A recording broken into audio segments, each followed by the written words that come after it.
观众朋友大家好，欢迎收看1月24公司台记台下晡新闻，我是陈淑君，咱先来看今仔有什么新闻重点。寒流继续发威，气象署将对全台湾19个县市发布低温警报，今仔包括玉山、合欢山、登山区各有1例。美国国会台湾连线的主席跟众议员未来台湾访问表示支持，副总统赖清德早起接见美台商业协会访问团。婚礼未了，台塑六轻工业区早起9点外庆乌的，加载无人着伤，事故的原因在调查。新闻开始来看，寒流继续发威，气象署针对全台湾19个县市发布低温的警报。今仔包括玉山、合欢山，还有屏东的北大武山登山区，阁会看到1例。预估明仔载开始，寒流就会减弱，温度会豆豆回升。寒流继续发挥，玉山会变作梦幻的云白世界。伫透早早起6点外，是全台湾温度上低的所在，即个零下11度。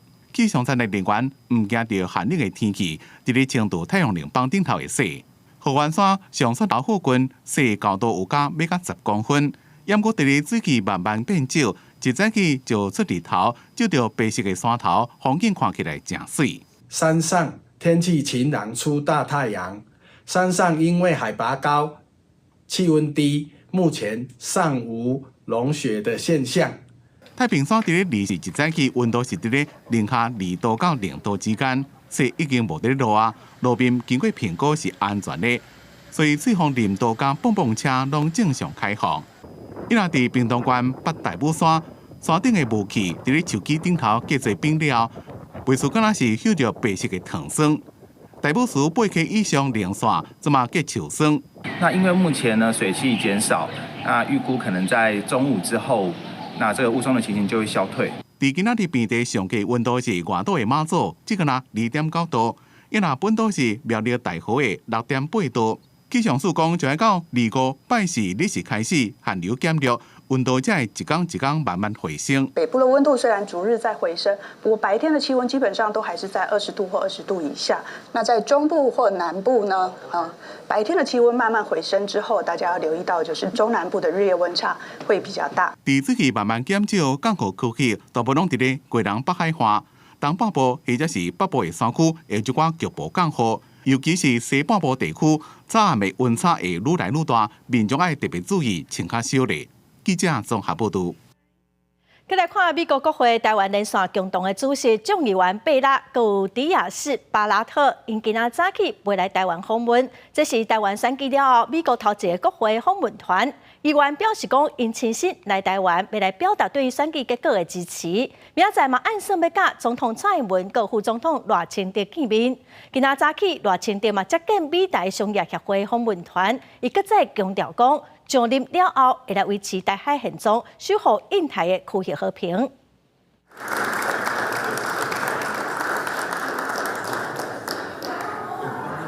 正副总统当选人赖清德甲萧美琴，二是伫咧总统府接见美台商业协会访问团，由前美国国务卿次卿克拉克担任团长。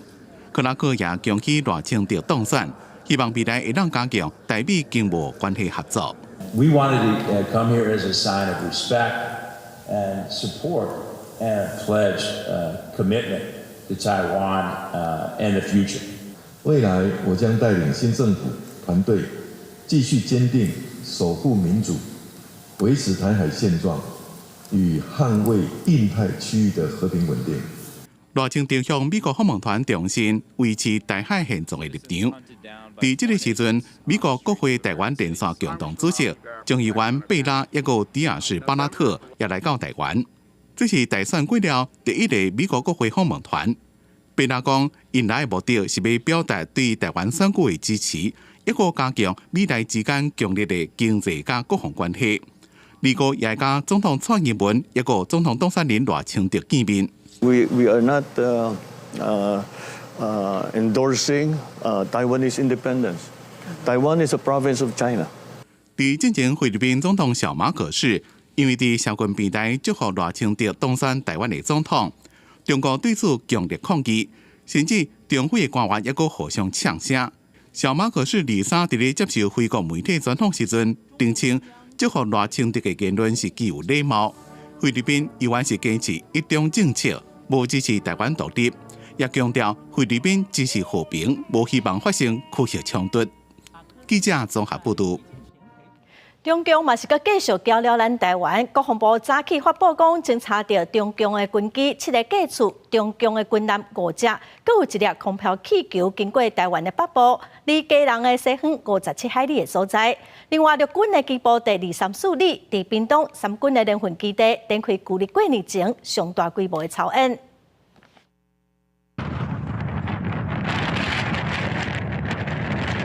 放日元大。IDF 经国号战机枪场开始这场操演，旧历过年进前，国军上大联勇操演，历时伫咧屏东进行。日军的机动部队第234旅担任主战部队，出动各种的现级武器装备。阿巴契直升机升空发射2.75寸的海神火箭弹，精准射到靶区，连炮也一直扫射，展现强大火力。国军充分发挥普隆时训练的成果。IDF 战机丢 BDU 训练弹，然后陆航直升机是打了30链炮跟2.75寸火箭炮。国军所排定的操演科目，地面部队也有自走炮、各式的迫炮，也有标准飞弹，模拟敌军登陆进行驱离的任务，搭配各种的机情。达此目标，国军强调秉持备战无求战、应战无骗战的精神。操演国拄着好天气，请真侪军事迷来记录国军的风采。我觉得那个炮弹射击的声音，然后站在这里感受到那个震撼力很强烈。面对中共的挑战，国军继续强化部队的实力。二时啊，宣布侦测强机7台次，强舰5台次了台，有1粒空飘气球飞经过台湾北部的天顶。离基隆西边57海里，国军拢有严密的监控应处。记者综合报道。这几天的天气真冷哦，真侪人会使用会当保持烧热斗阵的厨啊，也毋过意思是提醒讲，温度就毋通超过45度，一届使用嘛毋通超过20分钟。安尼啊，有新的护理人，有瘫痪甲糖尿病病人是禁止使用。寒流一波接过一波，温度降低，血管会收缩，循环嘛会变较歹。尤其是上班的人，请在坐咧用电脑，较会有肩胛头、颔骨啊酸痛的困扰。有的人会用午休的，较袂遐尔酸痛甲疲劳。上班的时候可能肩颈啊，整天打字会比较酸痛一点，就会用这个热敷垫舒缓那个酸痛的感觉。不过使用午休珠啊，就要较细致咧，因为动力式的午休珠啊是属于第1等级医疗器材。透过电铃转换做热铃，会当达到消透筋肉酸痛的效果。不过，伫午休的时阵，温度袂当超过45度，每一届使用莫超过20分钟。若红牙啊、有心的、不水的人，或者是对温度感觉较钝的人，亲像糖尿病患者，都无建议使用。糖尿病的病人，如果是比较时间比较久的话，他会有末梢神经病变的问题。那末梢神经病变就会感觉迟钝，感觉迟钝就是他可能有小伤口不知道，或者是过热他也不知道，所以使用时间一长的话，它就会热累积起来，就会产生一些烫伤。医师强调讲，午休珠啊，毋是用愈久就愈有效。临床捌受地中风的患者，因为长时间使用，发生皮肤红、肿、碰拍送病院的个案。而且皮肤较薄的所在，亲像颔骨啊，对烧的耐受度较低，嘛要注意午休的所在，避免发生皮肤烫着伤的意外。记者综合报道。来看台北市有一间小学传出有霸凌的事件，一个代表台湾参加国际比赛有得奖的学生，被指控讲霸凌同学。在接受调查的期间哦，各方选择模范生，互受害家长哦是无法度接受。开记者会指控讲校长、各老师拢无积极处理。台北市教育局是承诺讲，卖来调查这个校长、各老师在处理的过程敢有问题。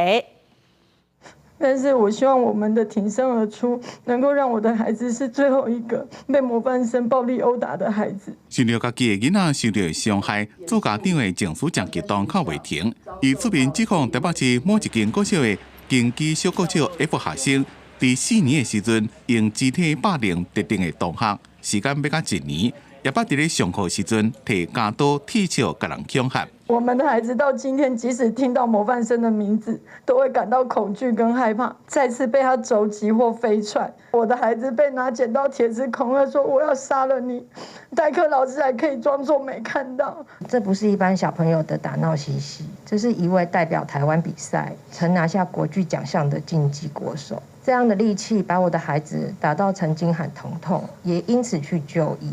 家长讲，囡仔互人霸凌时阵，有甲老师讲，嫌讲老师无通报。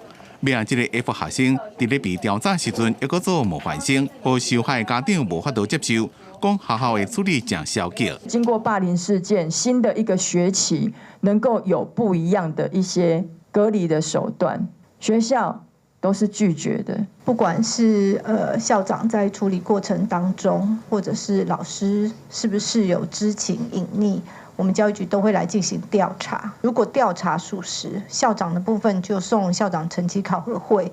台北市教育局讲，所来会调查校长、老师伫咧处理过程中是毋是有违宪，另外将会要求各学校定模范生评选规范，做好相关的机制。记者综合报道。过来一间医疗集团哦，和西药剂的病人指控讲，病院可能是为着成本，一寡西药剂的设备拢过期，真侪当路搁会使用。也毋过，这间病院是强调讲，因拢有按照时间来换新。新北市卫生局嘛表示，会实际上去病院来了解。这个有血水的，这个是不含血水的，因为他们收针的时候，会要排废水。总院长亲自出面介绍诊所的环境甲器材。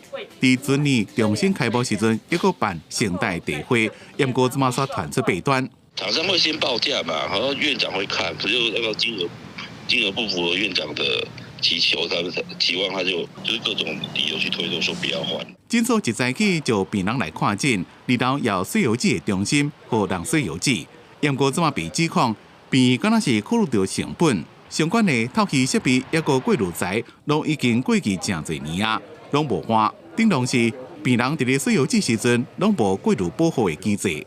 RO 不是纯水的时候呢，可能会造成一些重金属的中毒，例如会有一些神经病变啊、溶血啊。假设今天是有细菌的话，可能会造成一些败血性的休克。互人指控的连锁诊所，伫新北市有3间属有同一个医疗集团。水油剂的病人讲起来超过1000人，若是相关的设备甲耗材拢过期无换，只惊讲病人是哪水油剂，也哪有医疗风险。看到真侪媒体来采访，赶紧甲铁门揪来，互人指控的诊所讲，因拢有照正常的作业，按时间换炉芯，怀疑是离职的员工调工报复。新北市卫生局接到报案了，也前往稽查。诊所疑似有透析设备、滤水器逾期未更换的情事。那本局将于今日会去现场了解状况，不过现场护理人员有支援，但是没有报备的情况。那这部分将依护理人员法处新台币6000元以上3万元以下的罚款。互人指责的诊所争议真多，另外也被指控讲，依赖这个2位正职的护理师，但是卫生局回应讲，经过调查，护理能力无问题，只是有资源能力无报备的情形，依法相关会当罚3万块。记者综合报道。再来看苗栗有种果子的农民哦，伊个先煞帮人客订过年的年菜，佮先帮人客付20万，最后发现讲这是诈骗哦。这款诈骗的手法其实真正嘛捌出现过，所以警方是提醒业者千万都唔通佮防骗哦。苗栗一对王姓果子农翁仔某，22号下晡来到台湾银行头份分行汇款，指明要帮3湾国中老师代垫佛跳墙的费用，引起了行员甲员警的注意。3湾国中的老师对，然后他说要我们帮他订那个佛跳墙。佛跳墙。果子农讲有一位名叫杨国强的老师，透过赖通讯软体订40箱的水梨啊，同时要求代订年菜佛跳墙，而且代订20万的费用，了后会做阵纳钱。打电话有佛跳墙的业者，叫对方讲要赶紧汇款，也无法度如期出货。警方马上打电话向校方确认，结果学校并无杨国强老师突破这场骗局。喂，你好，请问一下是3湾国中吗？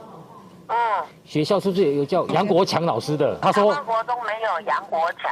果农为了赚40枪的水梨钱，把代订及代垫佛跳墙的作为视为服务客人的项目之一，当着老农的面拨打3湾国中电话确认该校并无杨国强老师，老农才恍然大悟，这是一场诈骗。顶个月，花莲县也有餐厅业者拄到相同的手法，加在报警查证，发现是诈骗。警方提醒业者若接到催婚的信息，拢要再三确认对方的身份。民众若是使用电子商务买年货年菜，也拢要设立。货到付款不一定安全，善用第三方支付来结账才安心。朋友在脸书分享的购物讯息，务必向本人查证，使用合法交易平台，避免私下交易。警方表示，民众会使透过合法平台交易，先用第三方支付结销。卖家若是无提供公司登记信息甲实体联络地址、电话者，千万唔通买，以免落入去诈骗的陷阱。记者苗栗台中报道。今年过年放7天的假，交通部公路局将对苏花公路的疏运，要伫2月13、14连假的最后2天，伫花莲总得来试办9班的轿车，坐3个人，就当来驶大客车优先道路。嘛要推出国道客运春节优惠，鼓励民众坐大众运输工具。苏花界拄到连假，就会涌入车潮，是交通节区。这摆春节7天连假，公路局提出新的疏运方案。头一摆伫苏花界的花莲总得试办9班小客车高承载，只要车流量大，民众小客车坐满3人，就会当驶伫内侧的大客车优先道，免伫外侧小客车车道排队。所以今年我们特别也增加了一个试办在崇德路段北上那。在尖峰时段我们会进行高承载的一个管制另外，在北上的部分呢，我们可以看到车流最大量会出现在我们的连假倒数第2天也就是初4 2月13号。公路局分析，苏花路龙交通流量，如果2月初8开始出现路人车流，2月初3将会初1达到高峰，但伫路人车流，如果一般8,000台次，9班车流如果伫13、14上济，但伫车流量达到2万至22000台次，因为9班车流多数太伫总德段。所以，伫当地的试办高承载措施有够尖峰时段，会当升20至半点钟。全国88条的国道客运路线，可以享平日的优惠或85折的票价。那第二个是转乘优惠的部分，民众搭乘国道客运、台铁、高铁10小时之内转乘在地客运，就可以享有基本里程或者1段票的免费。公路局也针对国道客运伫春节连假推出优惠措施，包括坐88条国道客运路线会当享受平日优惠价，也是票价半5折优惠。凡是坐台铁、高铁、国道客运转坐在地市区客运，还是公路客运路线，也会当有一大票，也是基本里程免费优惠等。南部地区国道客运也推出限定增加优惠。安尼降低春节期间私人运输使用，提升交通顺畅度。记者综合报道。中基预估今年台湾的经济成长率是3.10%，比去年10月增加0.09%，应该会当表现了真稳定。也毋过学者是认为，全球甲台湾的经济变化是个真大，因为通货膨胀，佮加上真侪因素，因认为讲伫短期内底应该是看袂到经济复苏的动能。在终端需求疲弱、地缘政治风险加悬的情形之下，厂商路订单明显变较保守。经济部发布2023年12月份外销订单的金额是438亿1,000万的美金，年减16%，表现无像市场预期遐好。预估今年1月份外销订单的金额会伫400亿美金以下，年减幅度扩大，嘛引发各界的关注。台湾数落来经济走势，中经院发布2024年台湾经济成长率是3.10%，成长的模式内需甲外销表现拢要袂歹。台湾是以出口为导向的一个经济体，是 AI 相关的一些伺服器啦，或者是晶片啊这一些的一些出口，可能会带动一些经济的一个成长。中经院认为讲，今年国内经济成长会由去年主要民间消费，转做是投资甲国外的净需求。这两大面向会予今年台湾经济带来成长。不过学者认为讲，目前全球甲台湾的经济要是充满变数。未来1年之内，整个出口的状况还不会太好啊。那主要就是因为这个全球的这个需求还是面对一个相对比较高的物价上涨的情况。邱俊英表示，全球经济结构目前是转变了真紧，包括全球产业分工真深的台湾，都要谨慎来面对。景气无好是经济结构转型的机会。台新金控头桥的经济学家李定武表示，大家对利率太过期待，对市场太过乐观，是真危险的代志。你可以看从通膨下降的速度，或者是从这个联总会的态度，其实我们并不会觉得今年上半年有降息的机会。李登有提醒，即马中国陷入经济困境，无法度阁对台商提供经济优惠的条件，未来罢免会走向以商逼政，威胁施压。台商真恶脱离两岸政治冲突，而且5月20日新总统就任进前，台湾会面临历史上上大的军事压力，台商都要为政治风险做好准备。记者综合报道。环保团体今仔公布一份调查报告，指出讲全球的食品包装超过一半拢有使用一款 PFAS 有毒佮未烂的永久化学品哦。台湾的食品包装嘛普遍拢有使用，因呼吁政府应该赶紧把这款材料来管做毒性的化学物质，来减少对环境的伤害。消防检测人员测试消防设备，排出来的消防泡其实含有无法表明活性剂 PFAS。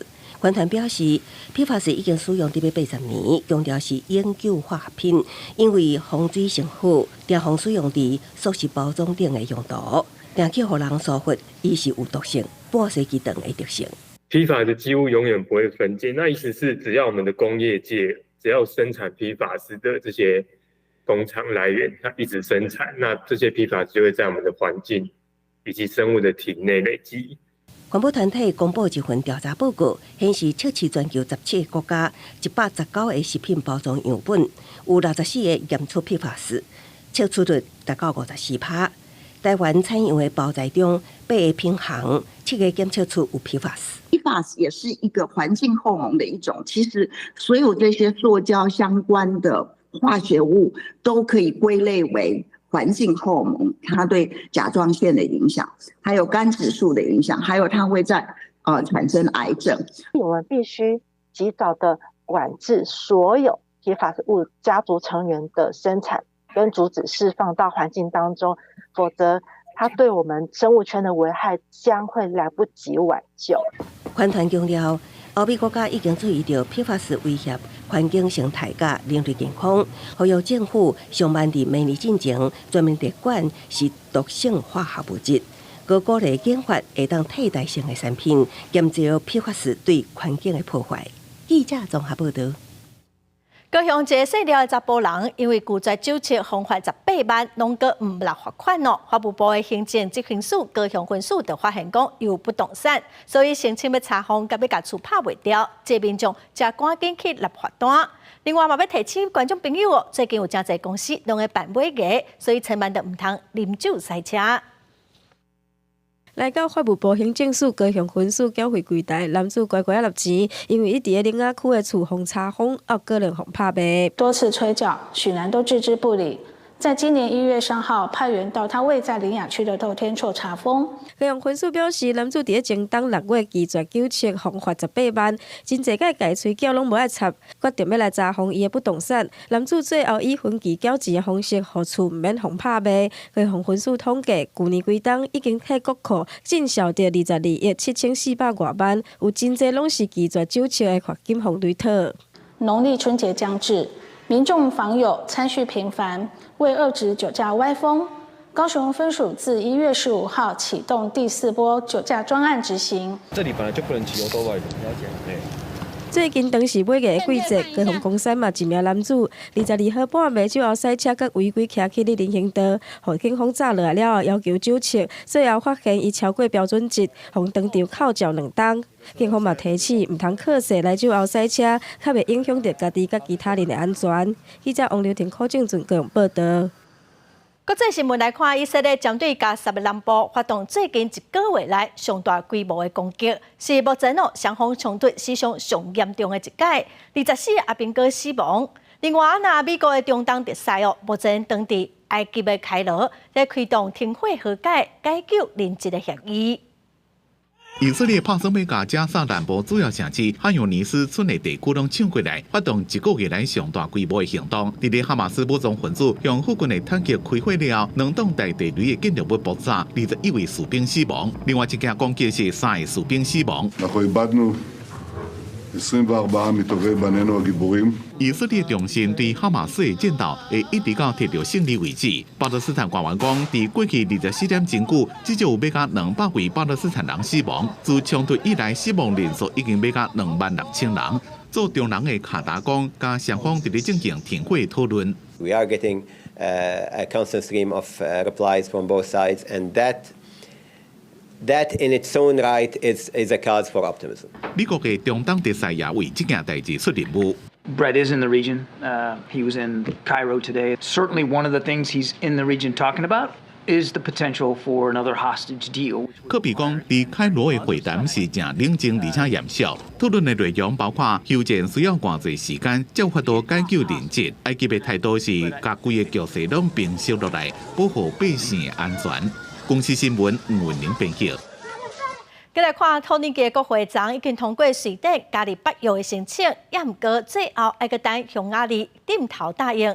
匈牙利的总理奥班嘛邀请瑞典的首相去布达佩斯到阵来参详。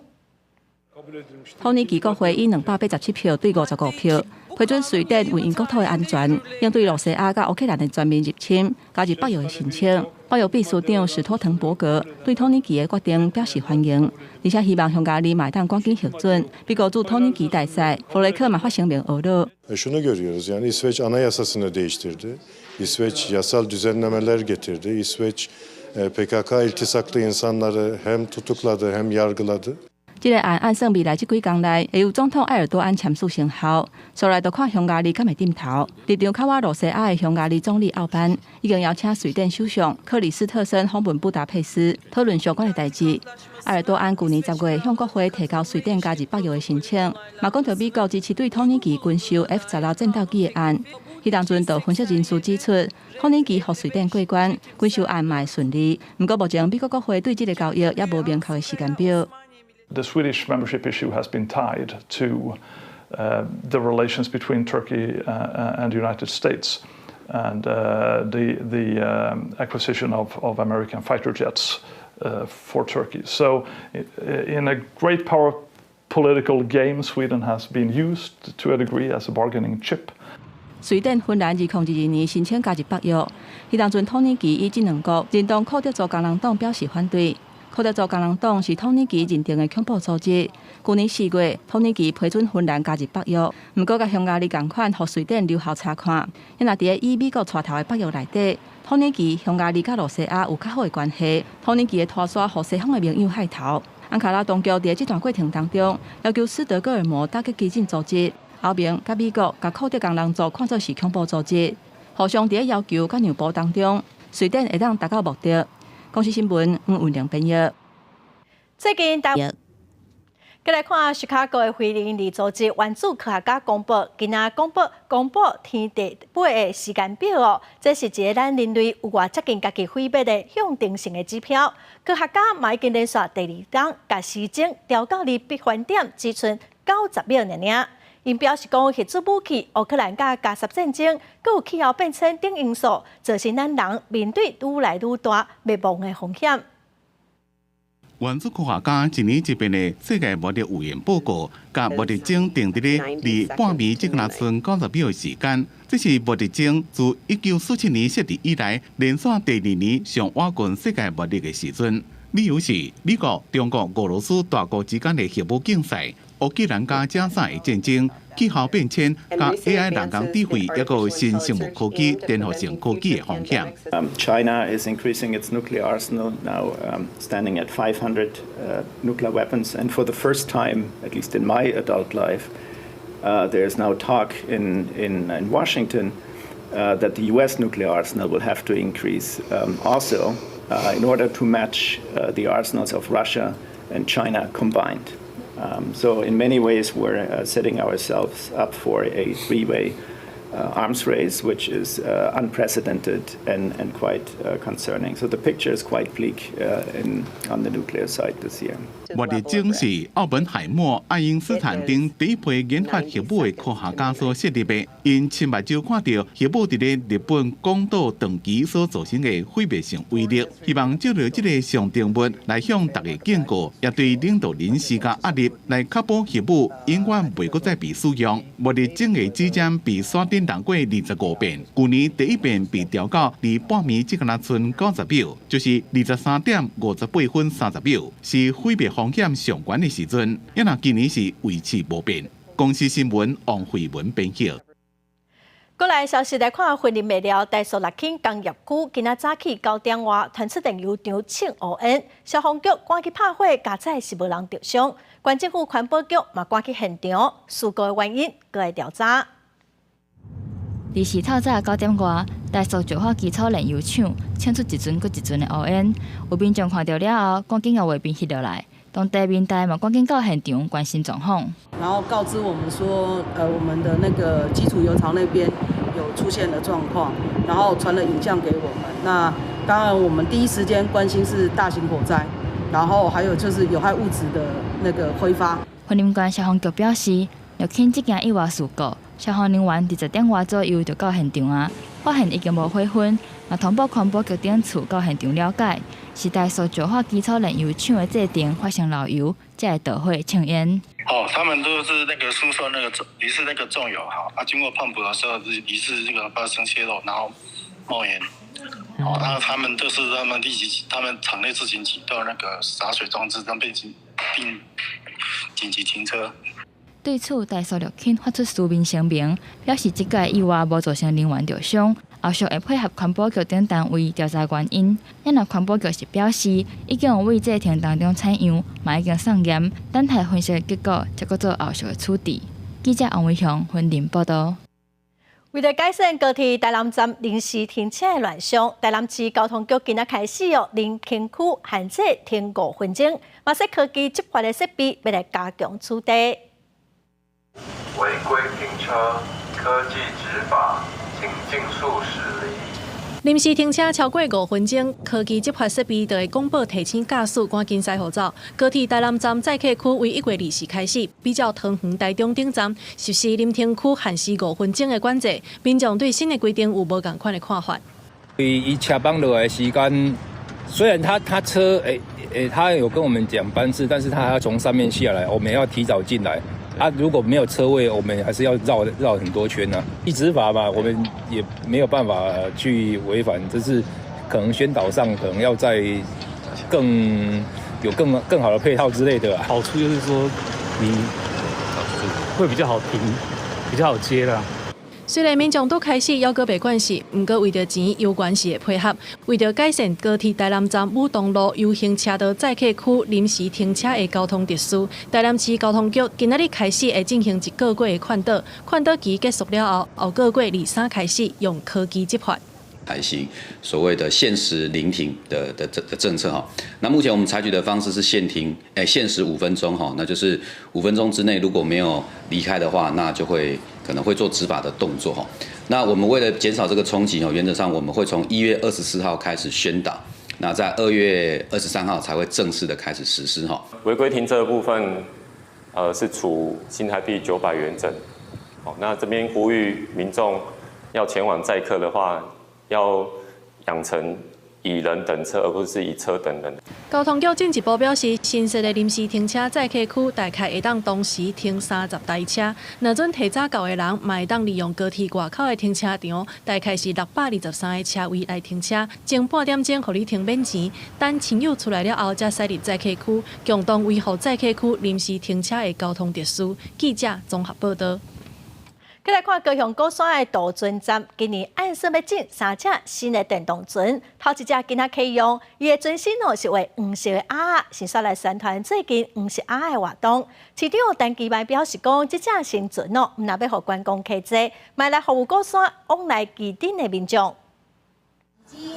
来到高山渡轮站，看到一只白色船身，船头有2只黄色鸭，模样真古锥。这只是渡轮站上新打造的电动船。拄好这礼拜六，黄色鸭就要来高雄码头啊！新船嘛真正黄色鸭的船，大新拢讲看起来真新真古锥，嘛期待会当坐到。古锥会啊，期待啊，因为阮社团的人来啊。算气球啊，就是那么壮观，但是也是觉得很可爱。是跟我想象中的不太一样，就是它还有上面那个可以站上去的地方，很漂亮这样。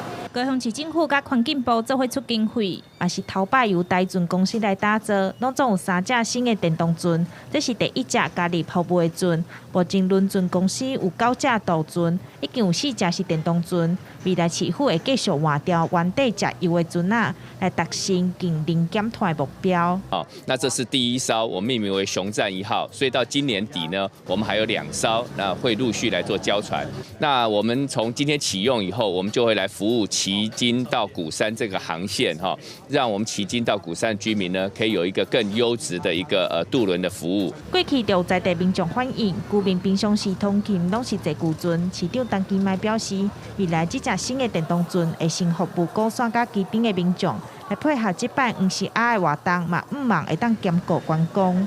记者钟义辉、邱昭勇高雄报道。再来看台东关洛野乡和平社区阿美族的一个部落，因计共700多只狗仔，有当时狗仔会真歹，我被飞经过的人驾车，所以部落拍算要来定饲狗公约，约束大家狗仔着爱保护好，喙嘛爱挂，防止咬人的套啊。也毋过部落的人目前是阁无共识。伫洛野乡阿美族巴拉亚拜部落内面，大部分的狗拢无白条的伫咧路的四过行，看到身份人就一直吠。当地居民讲，部落内面的居民差不多300人，狗就有100多只。这马部落又搁加一个过去国军驻守铁路桥的中兴公扫观光景点。部落会议担心，狗若无绑起来，会对过路的人甲车造成危险，也会造成环境垃圾。拍算要制定11条部落饲狗公约，争取经费买铁链甲喙套，互大家管好家己的狗。规定的重点啦，当然就是说，在饲主方面，他必须要去做一个对自己宠物的一个约束啦，就是绑起来。不过当地昨年饲狗饲几多年啊，狗伫咧部落内面会当维护治安，对饲狗公约也无共识。通常我们这边的他不会叫，这个是好处在这边。哎呀，不然都没有绑，你看有时候都会追摩托车啊。台东县政府讲，欢迎部落家己制定饲宠物的公约。不过伫即卖动保法内面就已经有规定，宠物出入公共场所应该看守啊。那违反规定，会当罚3000到15000。那是造成别人受伤，会罚更较重。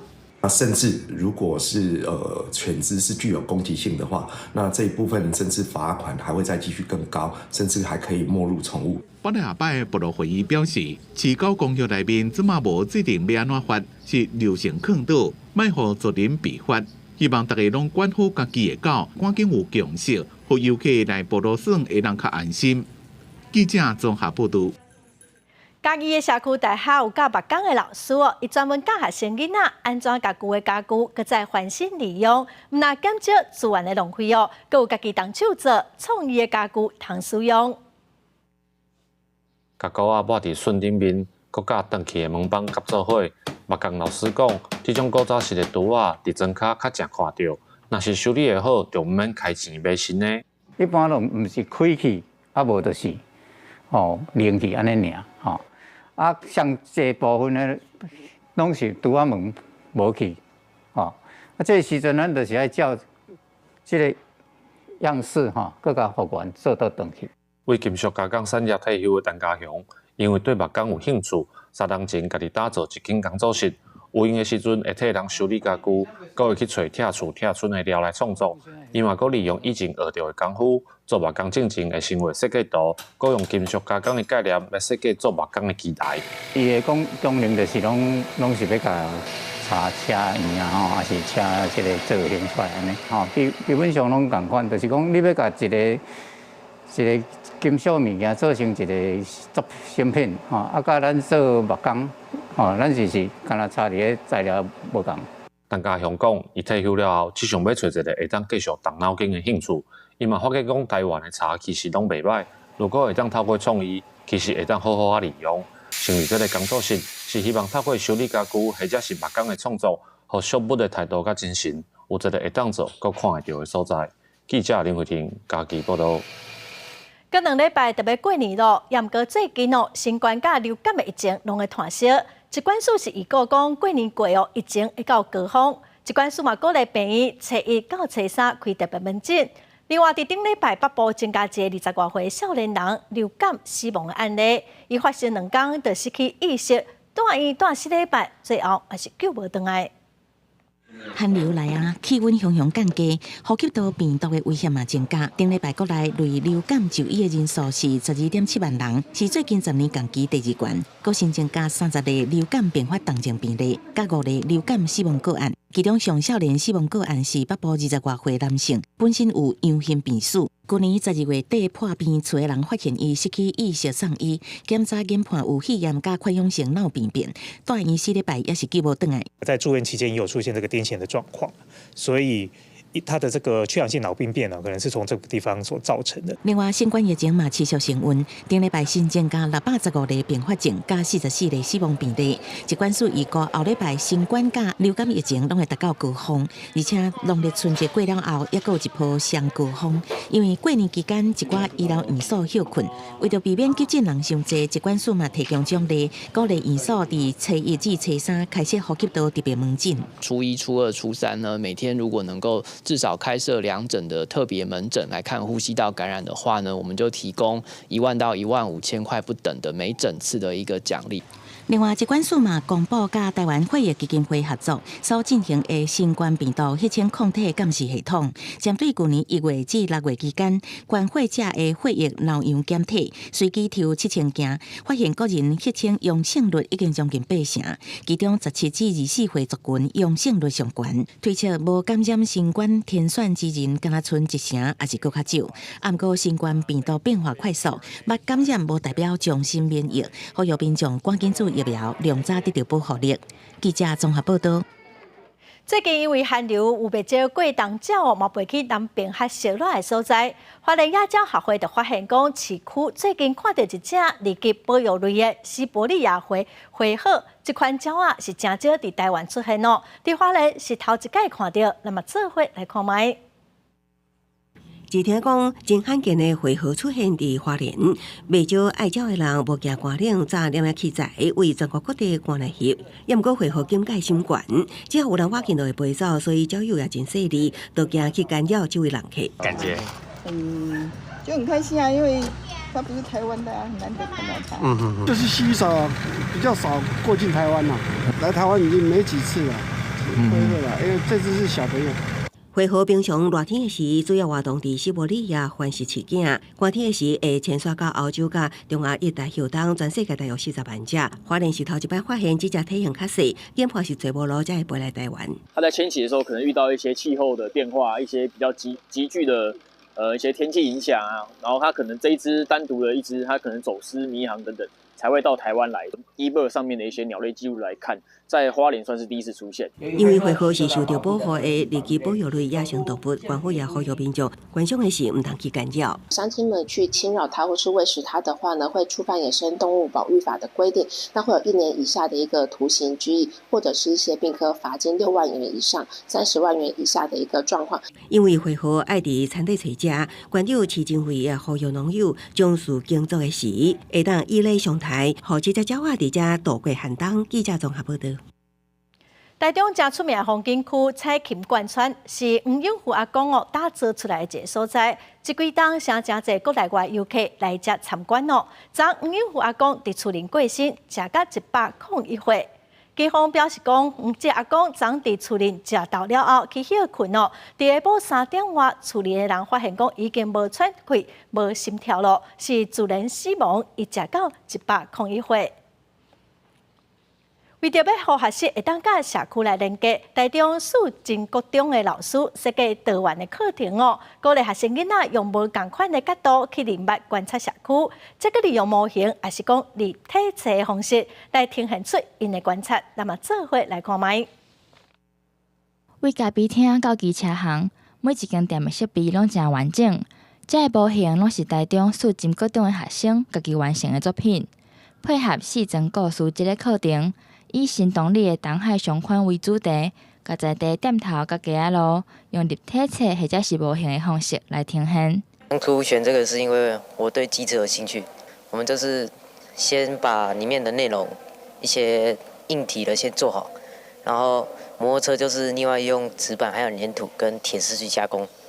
一开始老师是让我们先画透视图，让我们先去拍照，到场地拍照，然后后来看照片，我们分工合作，然后画出来的。四层故事是校内的老师经过讨论，结合各种无同领域的课设计出来课程，鼓励学生行入去社区内底观察、探访，再搁用艺术的形式来记录因看到的景物，互学习毋是干那出现伫校园。各会当运用伫咧生活情境。这个是我们发展许多年的一个跨领域、跨科目的校本课程。对，所以呢，同学们必须利用这些课程所学习到的职能，做一个整合跟深化，把它应用在这个店家模型的制作的前置作业，比如说这个物件的比例、尺寸的分析啊，还有这个空间规划以及媒材的应用。透过学生的角度来介绍社区的人文特色，嘛互学生会当了解家己成长的所在。每一项作品拢代表一个故乡的记忆，每一个细节拢亲像是一块豆豆，串联起来就是属于这片土地的四层故事。记者综合报道。屏保组甲学务迁徙到南投埔里已经200档了，埔里公所嘛办活动哦，要互大家来了解地方的历史。有一个少年的查某囡仔，甲伊走找家族源头的故事记录落来，是真有心，咱做伙来了解。屏保组甲学务伫咧200档前迁徙到南投埔里，为着要互愈侪人了解甲学务，也佮有相关的历史文化，埔里镇公所有举办展览、专题演讲等等。平埔入埔200周年吼，有纪念特展啦吼，啊，甲过去的一寡即个记录吼，以及一寡活动吼，啊，其实上重要就是讲，是毋是大家会当吼，甲咱平埔族的即个源头的族谱会当提出来。其中，佫有展出一个22岁查某囡仔潘雅琪追溯家族的起源，发现家己有甲学务系统的过程甲资料，伊的坚持甲用心调查，嘛，互大家拢感觉足钦佩。其实我也是依据这个日治户籍资料，我才发现自己噶阿布的身份，也跟自己部落搭建一个桥梁，就是有意外的跟其他亲戚有连线到。因为呢，很少见到一个22岁的女孩子哦，愿意为了去寻根，然后花这么多的时间，而且呢，非常有这个做研究的精神哈。从新北市她出生的地方，然后回到了她的这个爸爸出生地埔里，然后后来又为了让这个整个这个户政资料的完整性更明确，又跑到了花莲。甚至潘雅琪佮专攻对大学商学院，转学去花莲读历史科系，互地方人士拢真感慨，嘛希望透过潘雅琪的故事，鼓励大家来找找家族的源头，提供资料来整合，互埔里的发展史会当更较完整。记者综合报道。学生囡仔拢开始晓歌咯，台北市哦对2015年就开始讲，甲国小晓歌晓赖的实施要点废除，推动自主学习2.0，望讲学生囡仔当家己去找找有兴趣的主题，家己来安排晓歌的功课。有袂少囡仔甲母语的练习当作是晓歌的作业，是真拍拼、真认真。台北市教育局办理颁奖表扬，去年代表台北市伫全国语文竞赛摕到名次的参赛者，其中一位伫台语情景演说吊顶的高中生杨开兴，阿爸是英国人，阿母是台湾人，是英语和台语的双语家庭。但是伊颠倒因为台语罗马拼音的关系，上接甲阿爸做伙练台语。虽然讲阿爸是一个外国人，不过即摆台语拢是用罗马拼音来讲，所以变做是阿爸会使甲我做伙学台语，变做是讲即摆台语拢是我甲阿爸做伙研究。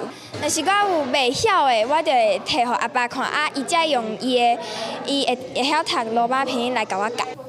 另外，伫台湾族语朗读吊顶的创意林同学，伊讲因为伫比赛的文章常常会读到原住民的故事，所以寒暑假拢会主动安排原住民文化学习体验，嘛会当部落听阿嬷和时代学讲族语。有老师讲，这也是台北市今年开始推动自主学习2.0非常重要的精神。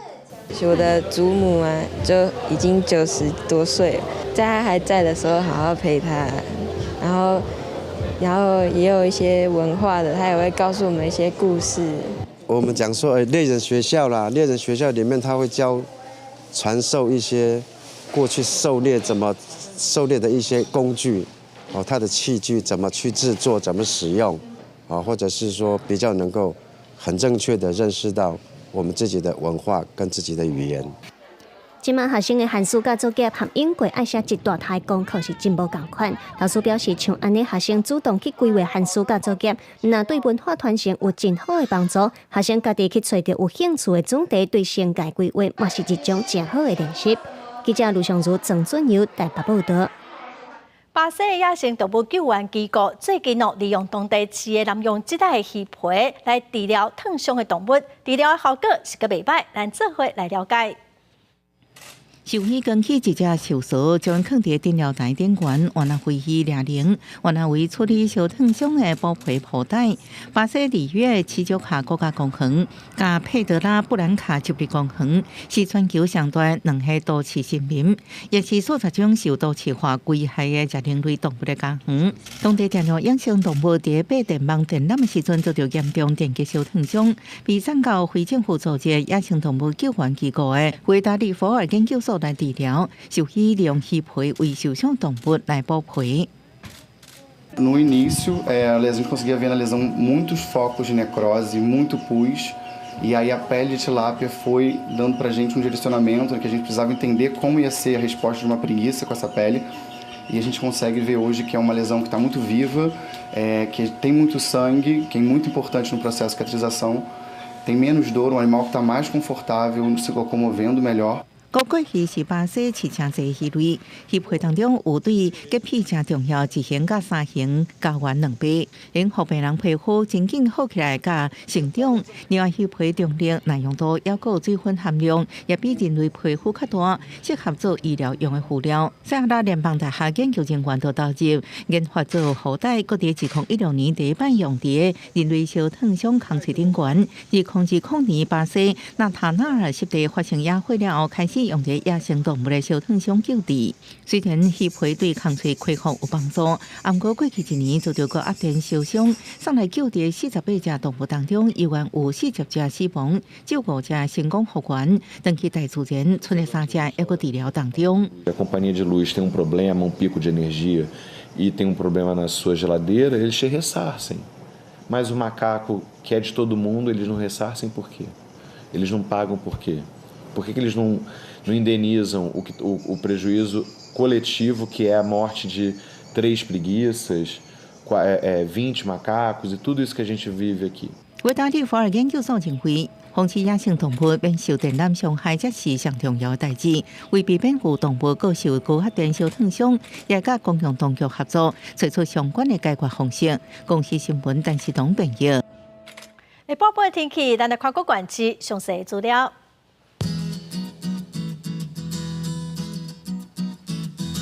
北部地区上低10度，上悬13度；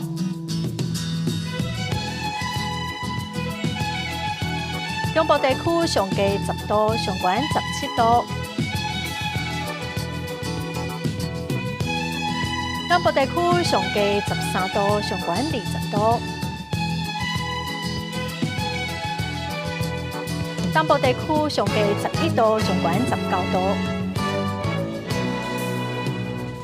华岛地区上低8度，上悬16度。咱再来看未来3天的天气。